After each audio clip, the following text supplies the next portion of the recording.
just let it sit and then mute.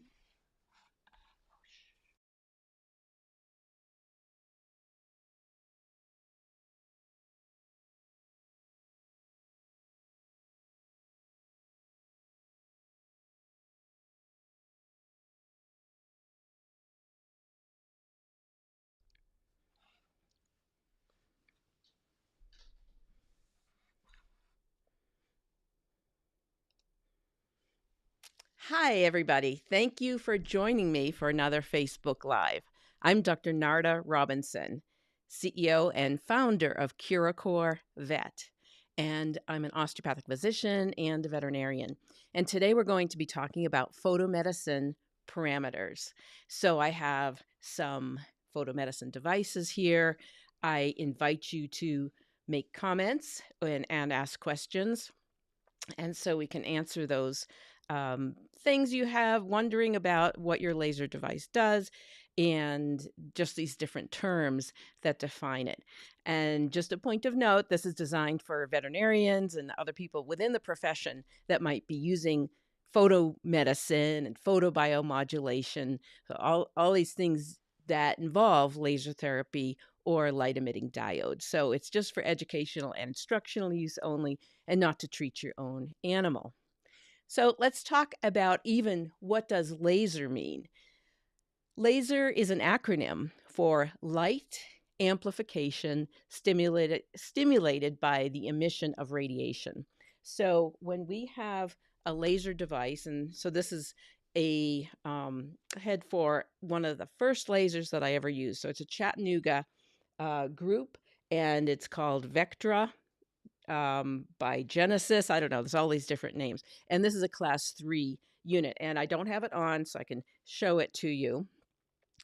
But this has different diodes in it. We'll talk about that and how that contrasts with LEDs. So this, on the other hand, is an LED unit. So light emitting diodes versus laser. So, what's the difference here? With everything that we're doing with photomedicine, we're talking about photons. Photons are the particles of light, or they can also be described as a wave. So, when we talk about then different colors of light, we have red, which is visible, and then usually the types of light wavelengths and colors or invisibility that we're going to be using for therapy is going to extend from red to near infrared, which would be beyond the visible spectrum. There are lights that will have green, purple, yellow, orange, different things, but those aren't usually used for therapy. So, what is the difference between light coming out of this laser device versus the LED? They're still photons, and what it's about is getting photons, so light like coming out from the sun or these electrical devices around me, and getting them into your patient. So this is Mavi from our acupuncture class, and different things will affect how much light or how many photons get into the area in question. So if we say that Mavi has back pain at the thoracolumbar region, and we want to give her some uh, different pain relief and help her circulation, help relax the fascia and the muscles. What's going to be the difference between us using an LED device like this? This is a Shine from tendlight.com. And so we can shine that on there versus the laser. So that gets into all kinds of different things like, well, how powerful is either device? And what are the wavelengths, and how long will we use it, and then even treatment parameters, like, are we just going to shine it on where we think the problem is, or are we going to consider, which I would suggest more highly, after we do our full myofascial palpation evaluation, watch them move, consider the whole history and what our goals are, then it'd be better to focus the treatment beyond even just the area in question and get to other areas that might be contributing to the problem. But back to the question of LED versus laser. What are the photons doing? Let's say these both have red and near infrared, and they both do. So both of them emit the same colors and invisibility of the light. So this one, as I'll shine it down when we get ready to look at what they're emitting. But both of them you'll see red light coming out of them, and then that's the sort of 650 nanometer range. The wavelength is determined by the length of the wave of the light. So from peak to peak, it's going to be 650 nanometers, which is a short amount of distance. And as we get longer from peak to peak, that's where we're going to get into the 700s and low 800s. So by the time we get past about 700 nanometers, so the wavelength is stretched out, you can no longer see that, but it's on. And that gets into one of the safety aspects of light therapy. So you might be familiar with the different classes. So class 1, 2, 3, and 4 for the most part. And that pertains to lasers and how dangerous they might be when it gets to your retina, or even through your lens. Your lens will act as a magnifier to light coming in. But I maintain that with a small exotic or a cat, if you are putting laser real close to the face and the globe, you could still get some injury to the globe. So I'm really careful about using light therapy, especially any kind of class 4. I probably wouldn't use it around the face. But anyway, that's for another talk. So both of them have red light, so 650 nanometers, and both of them have a low 800 nanometer. So this LED device actually has quite a bit of power. Power is the amount of light coming out. I don't know if you've ever been to like a science museum and worked with, I remember, this is many decades ago now, but there would be a bicycle and you could light up a light. And the harder you worked, the brighter the light would get. So that's essentially what's going on. The more intense the wattage that is generated, the brighter the light will be. But curiously, this device does not list in its specifications how many watts or milliwatts this emits. And I've written to the company, haven't heard back quite yet. So that gets us into a safety question. When my students have used this without the little spacer that gives a bit of a distance between the emitter and the skin, then this head can actually get quite warm. And so it's important to know how many watts or milliwatts are coming out. With this unit, we know that this is a shower head. This has 5 laser diodes, and it has a mixture of laser diodes and LEDs. And so there's about 1440 milliwatts coming out of this whole head. And so even though these are both emitting similar wavelengths of light, the power will differ. What else differs here? Well, the surface area. So this is a smaller surface area that will be covered. This is larger, gets into the shower head idea. Contrast that with the cat toy, and that's a very tiny. That's about 1 millimeter spot size. I know it looks a little bit bigger, but there's a big surround there, but you see the brightest part of it. And so when you use it with a cat, it's a little tiny dot. So that's another thing that we think about. It's not only the wavelengths of light, but it's how broad an area that is being concentrated in.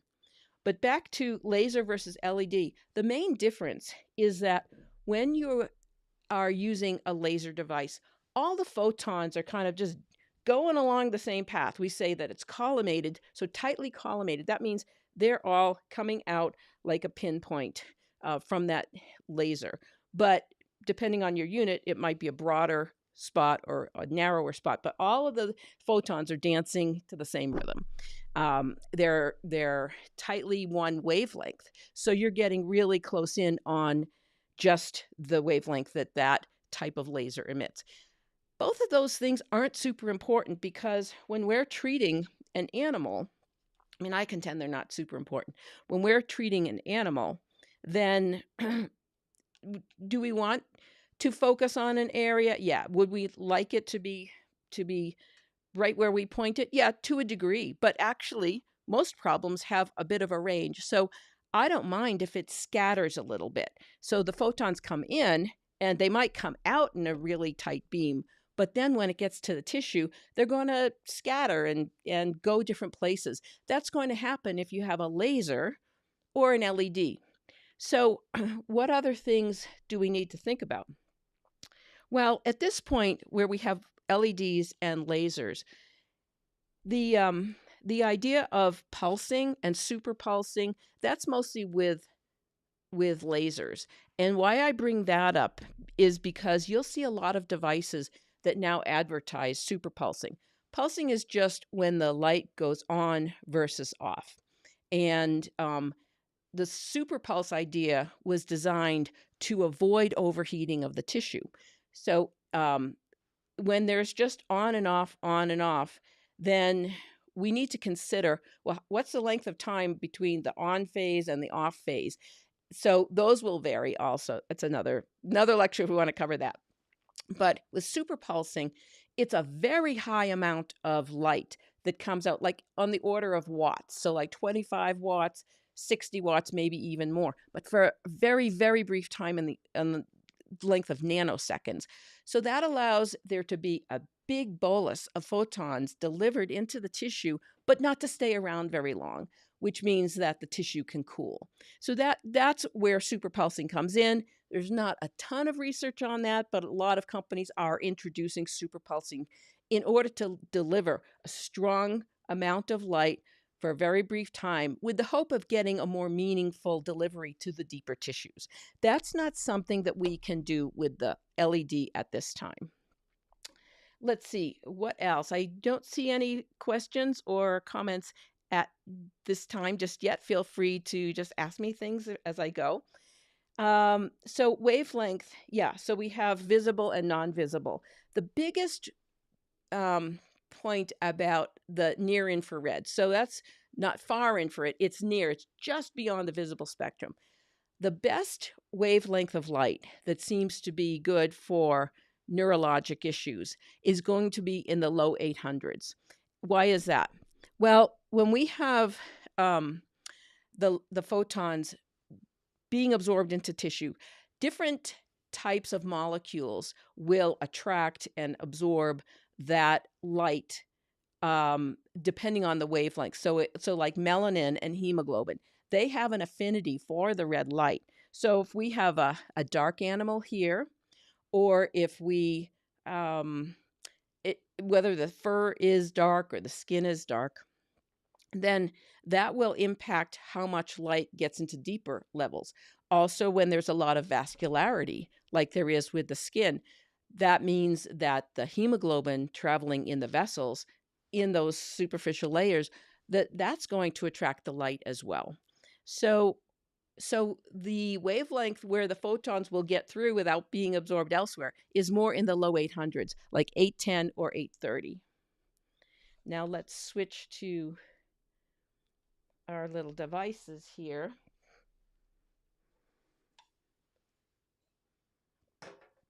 All right.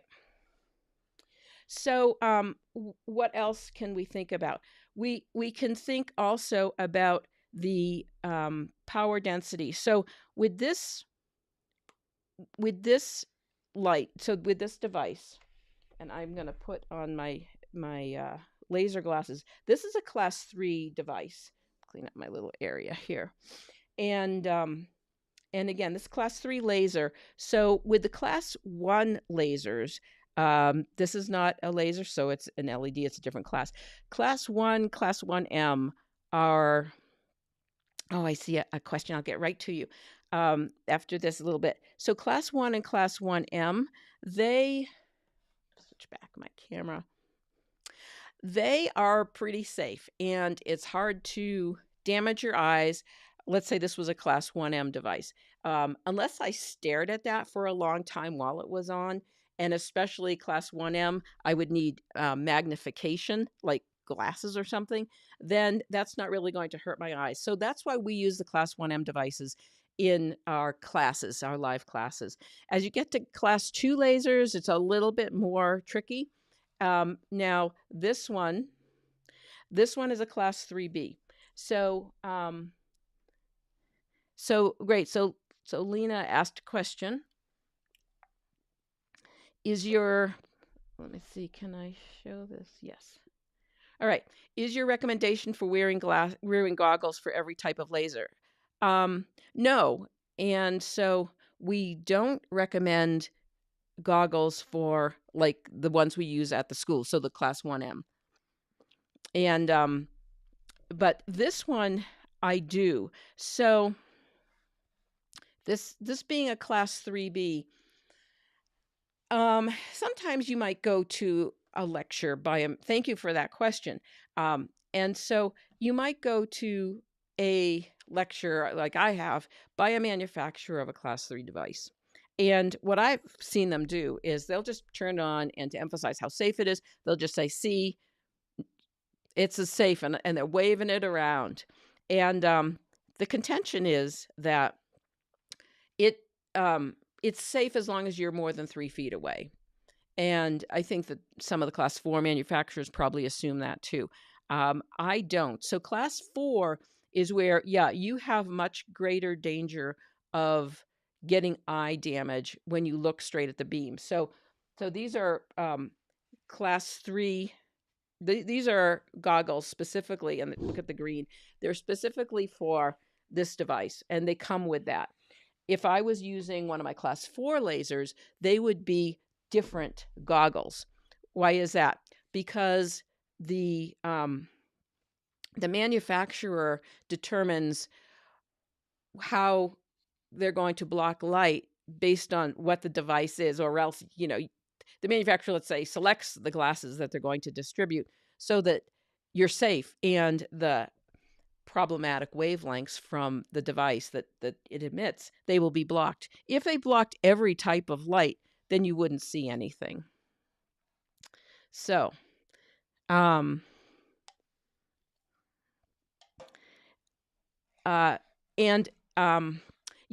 about as much. Class 4 is about as high as we go with that. Another thing just that comes up now, we don't suggest that you laser through clothes. I know there have been some human practitioners that laser through clothes. I don't get that.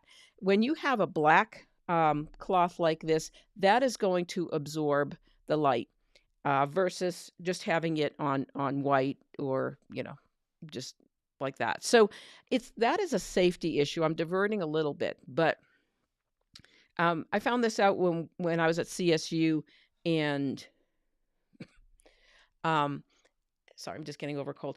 And we were doing a study on snake envenomation, and we used the Class 4 device. Companion Laser had just kind of started loaning us lasers, and so we developed a little pilot study for snake envenomation, and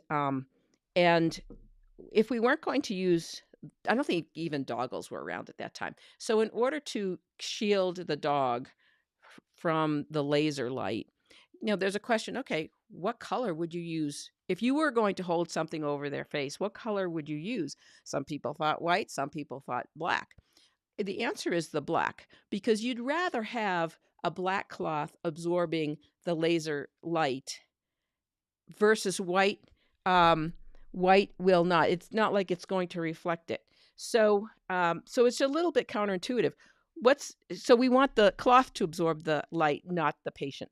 The other thing is that, how does this come up with safety? If you have an animal that has a tattoo, you could get a sudden increase in not wanting to participate, because that ink in the tattoo will absorb the light and cause potentially pain, and we don't want it to be heating too much and cause tissue problems.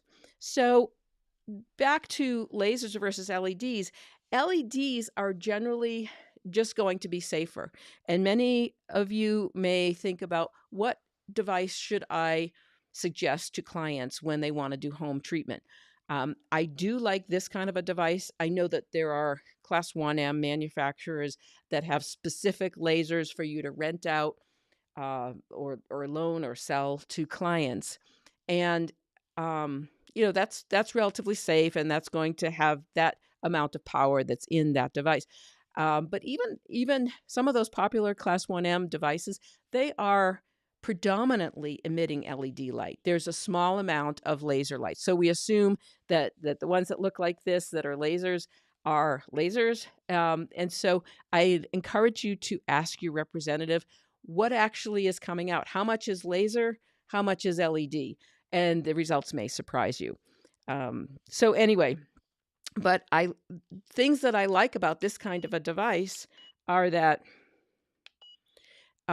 this does emit a strong amount of laser. Note that I am, or of LED. Note that I am not using the spacer. So I just want to show you this. It starts to heat up.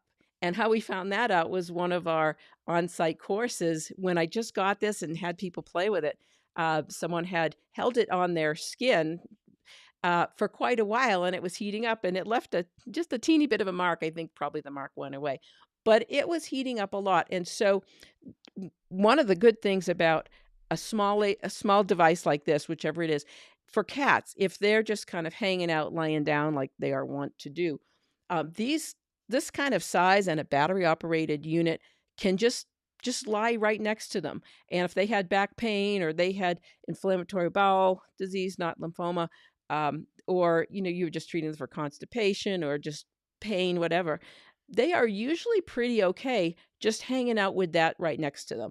And that's just going on for that amount of time. One of the restrictions with this kind of unit is it only goes on for 1 minute or 3 minutes versus the other more Class 1M lasers that are popular. You can set them for a much longer time. And then if Kitty moves and the light, is shining wherever, it's not quite as much of a thing as a laser light, but cats are not going to stare at laser light anyway. So I'm going to shut that off.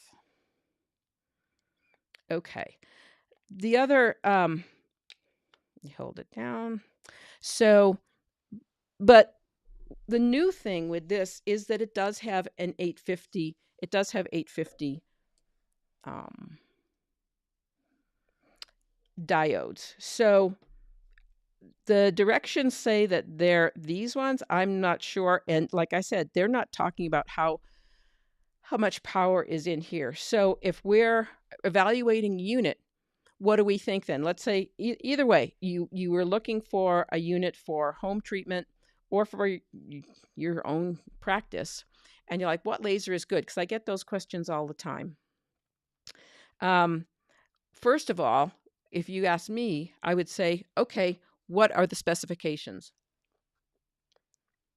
So I'd want to see from the website or the manufacturer booklet what is supposed to be in here, and what is the power? Does it have pulsing capability? So does it go on and off? But so in this device, it does say that these are both red and the 850 nanometer, which is near infrared, and that these are red. But I still have a lot of questions about that. Again, mainly the power. But the value of something like this, because they didn't used to come in the near infrared, is this will have deeper penetration because, as I said, the low 800s are going to get more deep and into that muscle and into the nervous system. So, so there's that. Okay, now, remember, any other questions, let me know. So another thing that we're looking at is when we have something like this Class 3B. I am going to turn it on. Now, a different thing with lasers, especially Class 3B and 4, so the ones that could cause the eye damage if they got into the wrong hands, is they will typically have a security system. And that is so, like a security password or a key, that is so that they won't be prone to use by people that shouldn't be using them. And so I don't know that you'll be able to see this, but this one just has a simple password. That's how it was geared. And then I'm just going to start it. And it's warning me that it's going on soon, so I'm going to wear my glasses.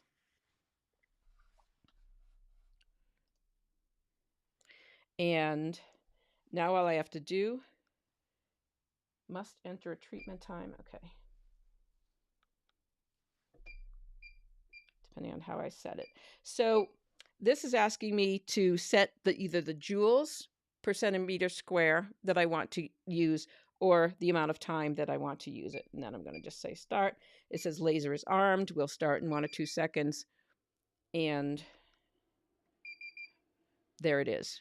So what I can see, so I is sneaking a little peek at what's coming out, is I can see red lights. And that's what you're seeing here, red lights. And then there's a bunch of diodes that are not on, but they are still emitting light. I'm just going to stop that. The sound is important. Let me come back to that. So one of the things when you're choosing a laser that I am pretty focused on, let's use a light kind of term, is when you're using a device. So this is off, so I can show it to you. Is there a finder beam here?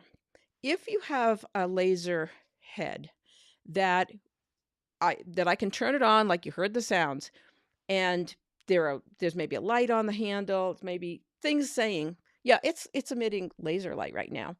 And if I can't see, even with a little red LED or laser, very low power finder beam, like where that's going, and if I let's say forget that it's on, and I say, oh, are you on?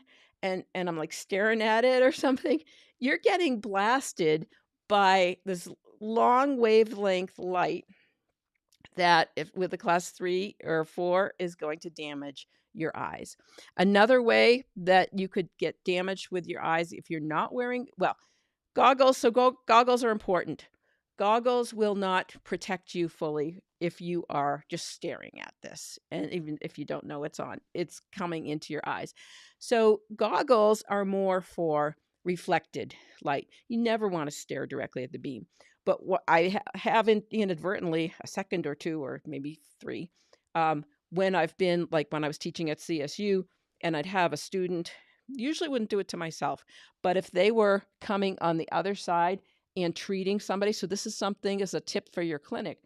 If somebody else is treating there, and whether or not you have glasses, and let's say I'm treating the foot of the cat and I'm like this, and it's like, and you're on the other side where you are right now, and you're looking straight at the laser applicator, you're getting a big shot of light into your eyes, whether or not you have the glasses on. So I'd say that's happened about 3 or so times total. And then I would look around and think, okay, do I still have my vision? Can I see sharp definition?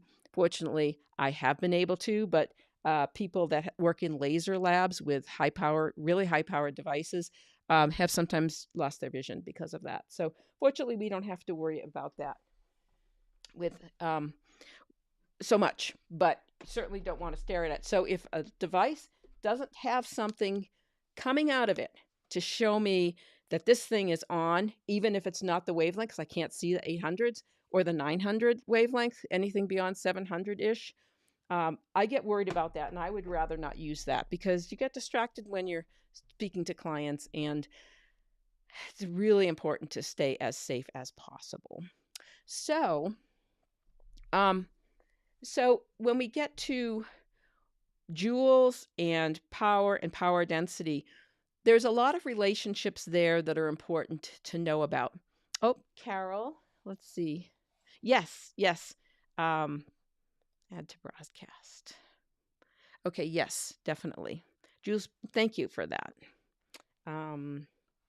Yes. Switch back to my laser. All right. Okay, so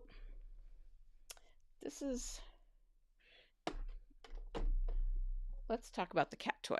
All right, so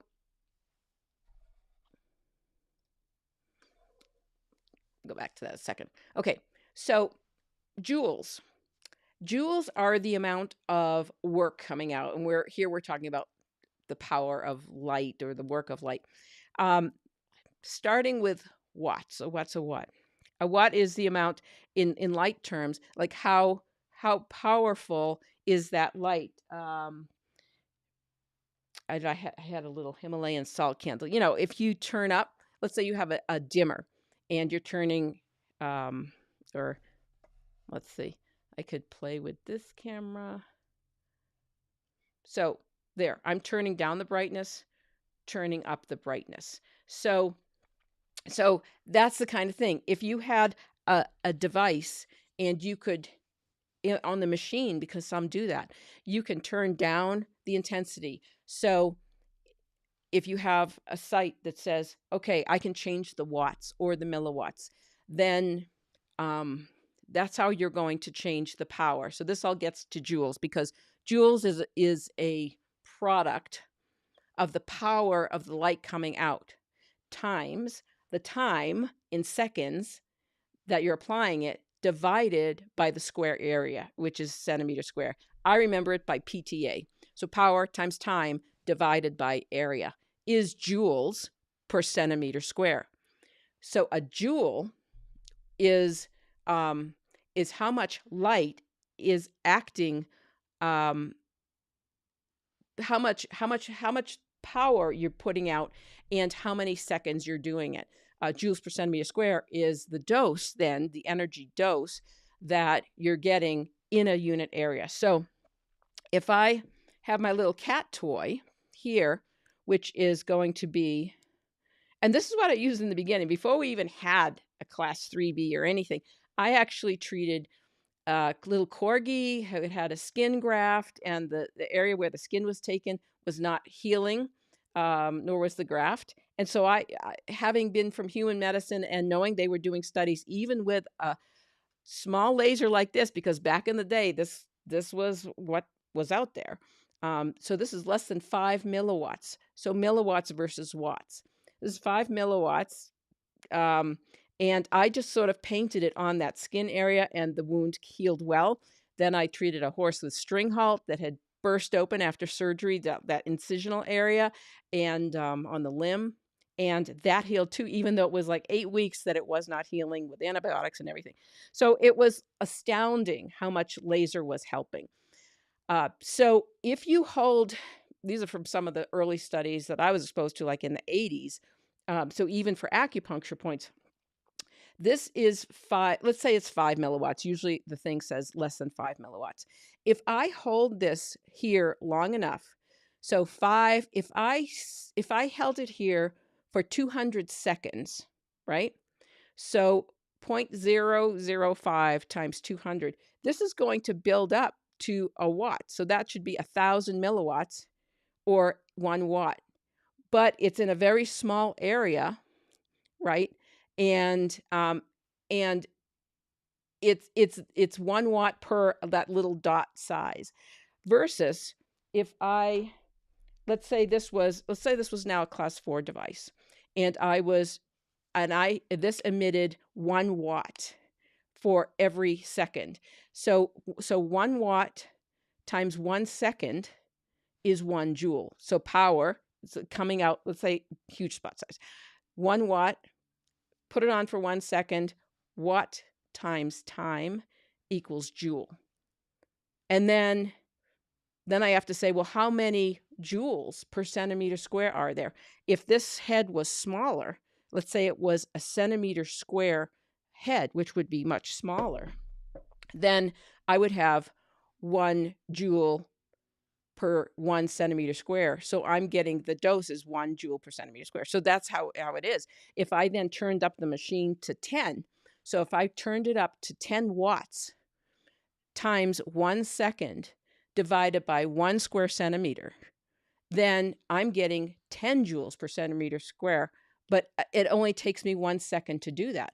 So that is the basis of why you have class 4 manufacturers cranking up the amount of power that comes out, so that because power times time divided by area. If you increase power, then you can decrease time. So if your goal was to get a lot of animals through treatment, next, then you blast them with a lot of power. Is that the best thing? No, not necessarily. I mean, and just no, without even the necessarily. So that's where we get into the class 4 devices. Class 4 devices are going to emit light 500 milliwatts or higher. And then the class 3B, like this one, is less than 500 milliwatts, greater than like 2 milliwatts. So there's a safety issue. There's a thermal heating issue with the class 4 devices. And for those of you that have been through my classes, you know that I love class 4 lasers and I use them, but I am unwilling to delegate them to anybody that doesn't understand that you have to be, if this was a class 4, that you have to be moving that. So we call that scanning. You have to be moving it continually. And if you start talking to somebody and you're just leaving it there, you might begin to smell smoke. And that's not good. So you don't want to burn your patient. And when patients have had a thermal burn from a laser, even if nobody knew about it, but it started to hurt them, then when they hear the beeping, like you heard with this when it was going on, that can be aversive as it is because it's very distracting. So you have to think about what kind of noises is your device emitting when you're treating, and can you control that? Can you turn sound off?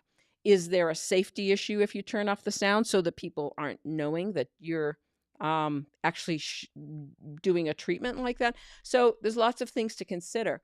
But I've had I remember one dog specifically that had been treated in another clinic with a class 4 device. And we had to be very careful because even though I had the same device and would use it at a much lower dose, when that animal heard that same noise, freaked out because it was uncomfortable. Laser should not be uncomfortable. Laser should be really relaxing and that you're treating. I even use a technique I call laser massage. So let's put the other camera on.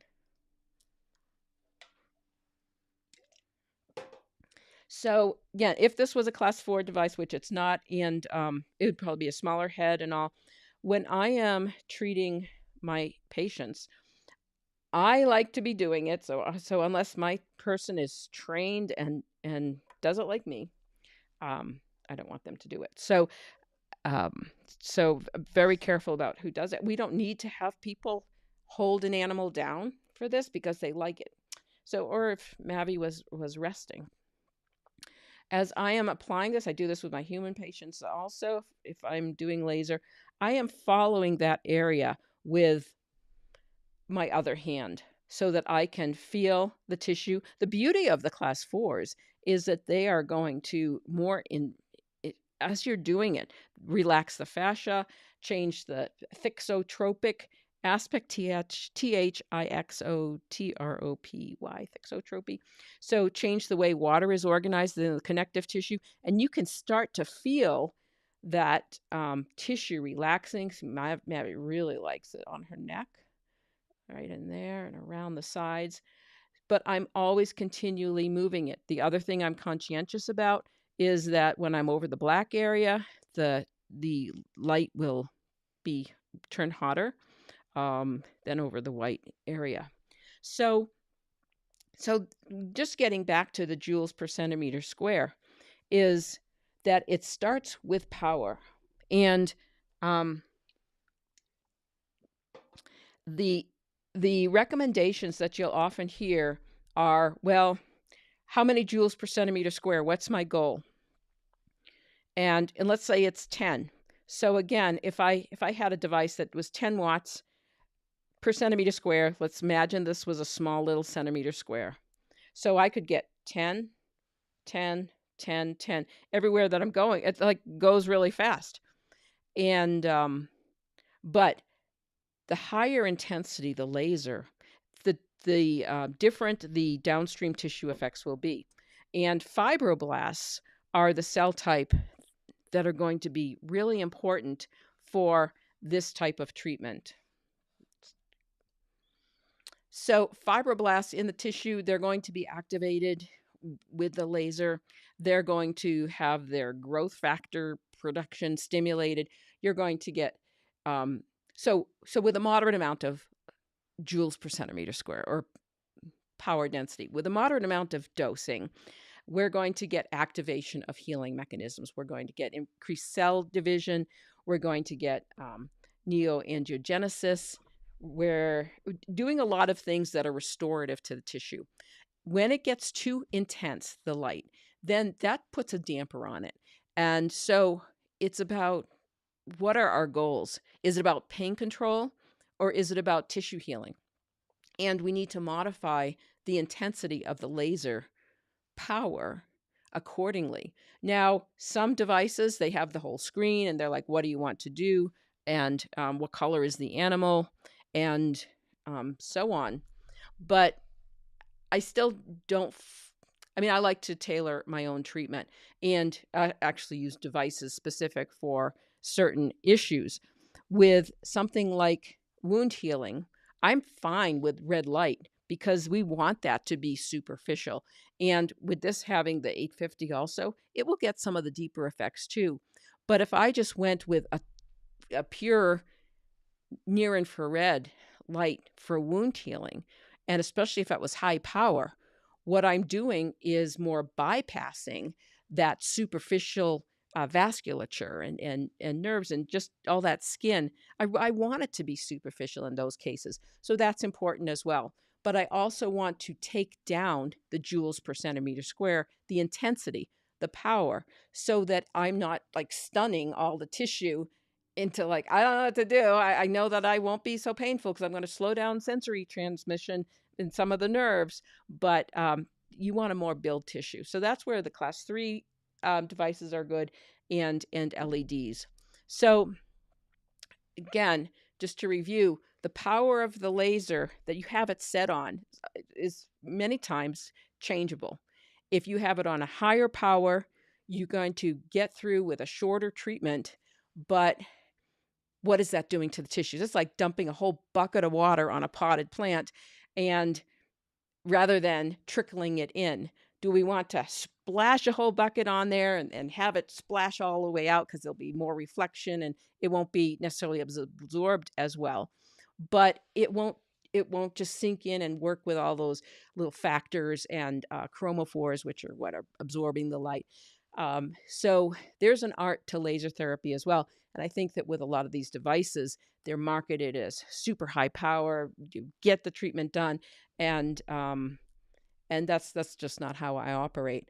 So, but even if you have a device that's very high power and you can turn down the power level manually, then you just know, well, time is going to increase. If your goal is a certain amount of joules per centimeter square, so power times time divided by the area, that's considered the dose, then you're just going to take a little bit longer. But so what? Especially if you're doing laser massage and feeling the tissue, it's fine to take longer. I don't think these things should be rushed.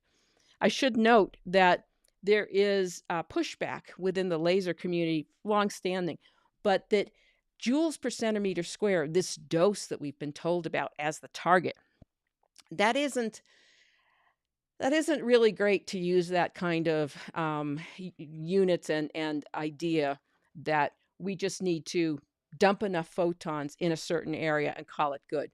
Because again, you could get to, let's say it's 10 joules per centimeter square.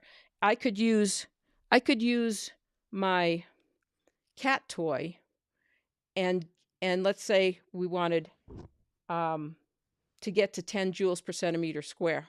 And I'm starting at 5 milliwatts. So very, very tiny power, going to require a huge amount of time. And what's my spot size? Again, the spot size is about 1 or 2 millimeters squared. So in some of the research projects that you may read, especially if they're done on rodents, they may have super tiny spot sizes and talk about, oh yeah, we're using 40 joules per centimeter square or blah, blah, blah. They're holding that there with the rat immobilized for many, many minutes maybe a lot of minutes. And then you're just getting that little one area. So that's not even a centimeter square. That's like, a, let's say it's 4 millimeter square, 2 to 4 millimeter square. So if I even want to get a centimeter square, there's a lot of movement I have to do here. So just saying the dose doesn't really, so the joules per centimeter square, it doesn't tell me how intense the beam was. So I could have a cat toy beam level, and that was a very low power beam, but we were there for days versus a super high intensity. But that's kind of the state of the art. You see tables, you see 4 centimeters square per 4 joules per centimeter square for whatever, or 10 for this or that. So we've kind of the field has kind of been, may I say, dumbed down, because as I've talked to some of the laser manufacturers, this was a long time ago now, but they're like, vets don't want to know about the specifics. They just want to be able to turn it on, apply the treatment, or have their tech do it, and when they're done, they shut off the machine. So I don't know, is that true out there? When I've lectured on lasers and I ask people in the audience, what wavelengths does your device have? Which is important, as we said. Is it red? Is it near infrared? Is it all 980? Is it any 800? So that's important. Can you change pulsing? That's important. Because sometimes you don't want a lot of intensity. When we were treating dogs with snake envenomation, they would get pretty sore, even though we had it on 2 watts power, 50% duty cycle. So it was on 2 hertz frequency, but the light would shine on and off. But you really couldn't deliver that whole dose of treatment that the machine calculated in one little area. They'd call it the size of a playing card, let's say. Because it would heat up too much, and these dogs' nerves were sensitized. The whole tissue, we got myonecrosis, we've got changes in blood coagulation, and a lot of pain.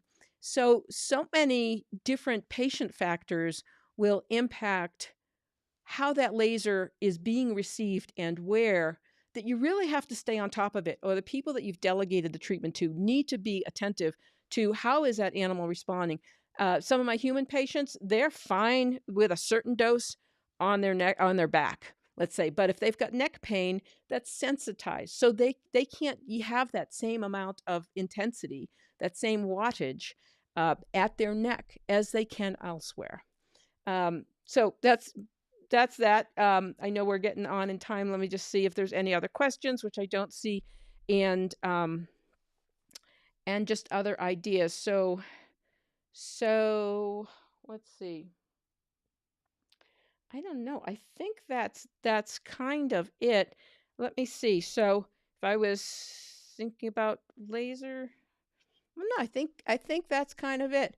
But I would encourage you, if you're looking for a home treatment device, so like this one, for example, or any of the others, a question that I would have is it FDA cleared? So, looking at this one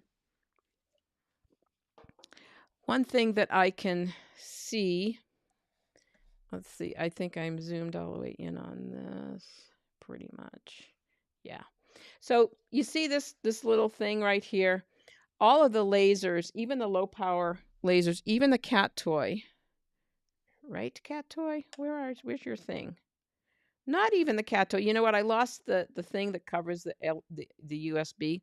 I think it was on that thing. So no matter what the power is, and even here, this is an LED, but you see this little thing here. It talks about what it is. It mentions the wavelengths that it has, and just what's going on. So for safety, they have to be identified like that. This one, the Chattanooga, has on it danger, and we'll specify what wavelengths are on there.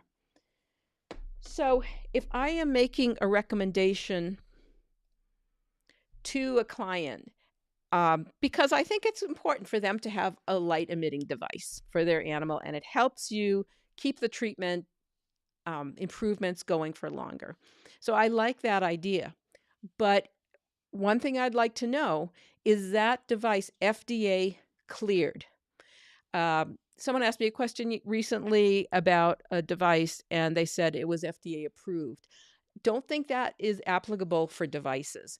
It's either that they're FDA cleared, they might be FDA registered, or none of the above, or is it really a true thing that they're telling you anyway? So even the like my human class 4 device, when I got that approved to use from my malpractice carrier and just all that, and I asked, is this FDA approved or cleared? I wasn't as understanding of the differences back then. They say it's FDA cleared, but my malpractice carrier wanted to know, well, what is it approved for? That would require a lot of studies and publications on that specific application, probably in that treatment population. I don't know. FDA cleared, okay, that's where the FDA has determined that it's not likely to hurt anybody or properly used or something like that. But oftentimes you're not going to get a straight story or even be able to find this on the website. If it says FDA registered, that just means that the company has sent in information about it, but it's not FDA cleared.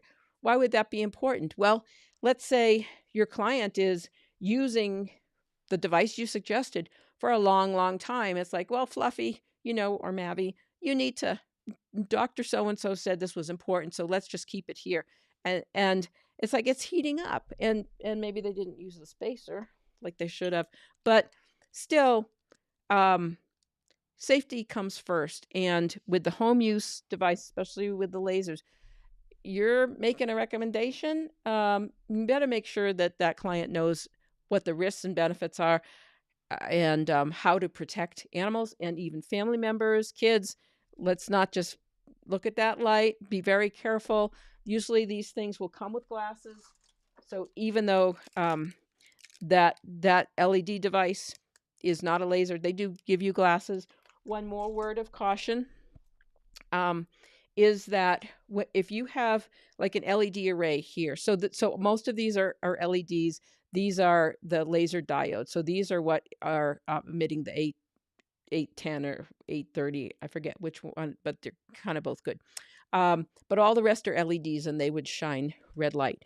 So if you have a unit that will pulsate at different frequencies, and you decided, well, I think I'd like 30 hertz, so a pulse per second, or any number of things, beware that you or people around there, if they are sensitive to light flashing and might have a seizure from that, that protect them from seeing that light. So that there are even some home use LED lights specifically designed for animals that are just a little cute and kind of hold in your hand, and you go there and you can't stop the pulsing. So it's on, off, on, off, on, off, on, off.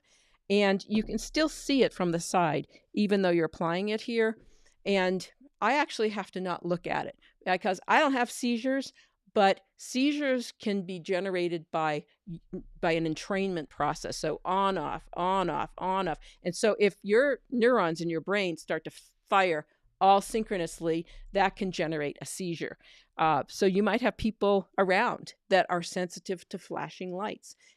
You don't want them to have a seizure from this. So it's just something to think about if you're, again, having something out of your control or even in your practice, and you have a light that's going on, off, on, off, on, off, on, off. And even that happens to me with shockwave units too. That can be loud. If I hear that, I have to leave the room, because that will start. I'll just be like, yeah, am I going to have a seizure? I don't know. Maybe I should leave or do something. So just be attentive to safety first, for your eyes, for your ears, for your brain, for the animal's parts that you're shining the light on. I don't just trust what manufacturers or their representatives tell me. I've been told by them, use it at such and such a level. And obviously the patient, whether a human, a flamingo, using Curacao, Curacore, and just animals, you got to decide that for yourself. So laser is fun. LEDs are fun. They're really useful, but I would say avoid the hype of the super high power. There's more information historically on the class 3B lasers, so be confident with that. If you have questions, write to me on email or through Facebook, and I hope you join me for another Facebook Live. Okay, thanks for being there, and thanks for the questions. We'll put this up on YouTube and Facebook when we're done.